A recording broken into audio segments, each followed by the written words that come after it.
now.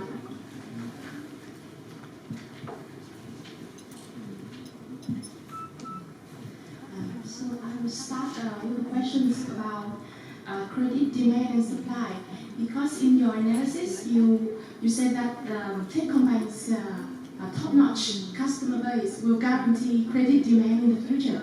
But do you think credit demand is the problem or is the risk for banking sector?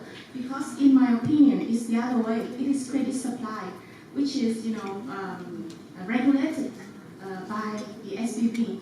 And as Vietnam as an economy with strong growth, and bank is the main funding channel, credit demand is always bad. It's just that Techcombank choose to serve which group of customers. So in my opinion, it's the other way. This is credit supply. So can you just elaborate a bit more on the credit demand and supply and how it applies in the way you value and the way you look at Techcombank prospect? Thank you. Thanks for the questions, and I will take these questions.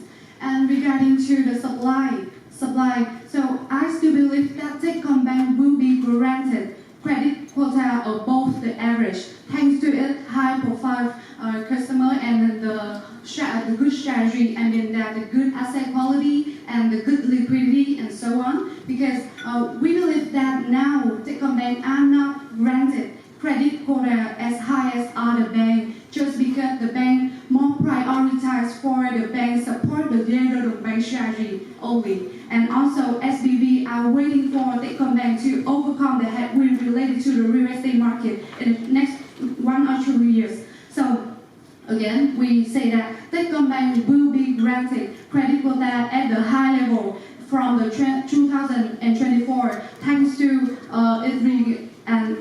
its good position in capital buffer, and the banks will grant credit quota for Techcombank at a high level again.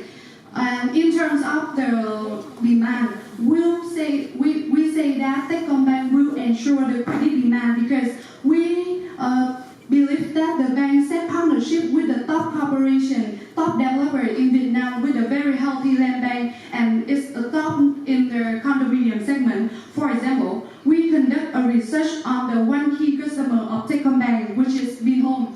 And if you look at the slide right there, the data shows us that the new mortgage loan balance per year of Techcombank is much more lower than the mortgage demand from the Vinhome home buyers. And all the projects of Vinhome are mainly located in the Hanoi and Hochiminh city, which consider less riskier than other regions, like Cần Thơ or something. And we also note that just from existing project of Vinhome, from the old project, Techcombank Vinhome still can contribute about 50% of Techcombank credit growth in the future. So we are here to say that in terms of supply or demand, Techcombank still can ensure the demand and also ensure the supply in the upcoming years, even have any headwind in the real estate market.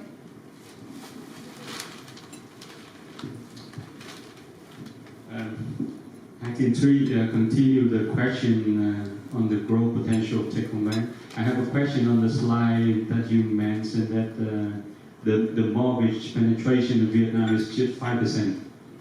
Could you explain the number, where you get it from?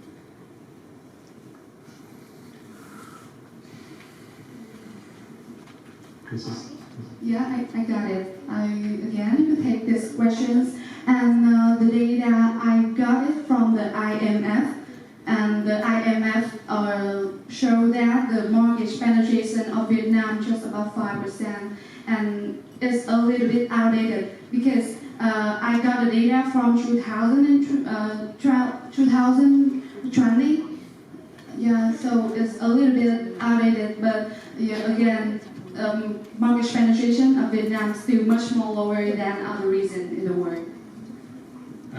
Okay, I think the team should take more time to get the updated information on the mortgage rate of the banking system. I think it's not much lower than the number of other peer countries that you compare here. So it could probably change your assumption a lot. Okay, the other question that I want to ask the team again. We are facing difficult time, right? As you mentioned in the beginning. And you have the sensitivity scenario of the NPL will grow. I want to ask your opinion that which one is your base case scenario for the NPL take-home bank next year? Thank you for your question. So what's the reason behind? So the base case for the NPL ratio is 1.3%, which we booked on our assumption that the credit cost, which is the provision expense over total loans, will be equivalent to the year 2012 when interest rates had peaked after the global financial crisis in 2008. So we think that next year will somewhat resembles the characteristics of the year 2012, which is why we apply that. And you know that the NPL, the banking system in 2012, right? Do you know that number? We expect the interest rate next year to be big in Vietnam, and the NPL formation will be high next year in 2024.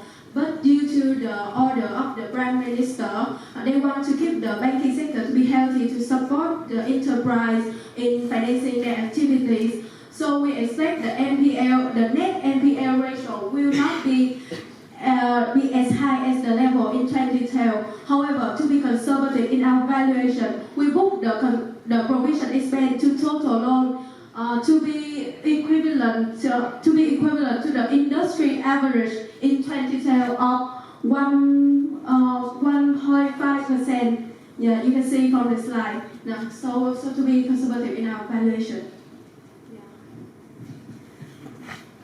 I think credit costs for loans for the sector is around 1.5%. In the past, excluding last year, because last year is due to COVID, it was higher. But from 2014 to 2019, I think the average is around 1.5. So I think in 2012, the credit cost should be higher. And if you apply 1.5, it's just equivalent to like good year, good period from 2015 until 2019. It was a good period, a growing period for banking sector.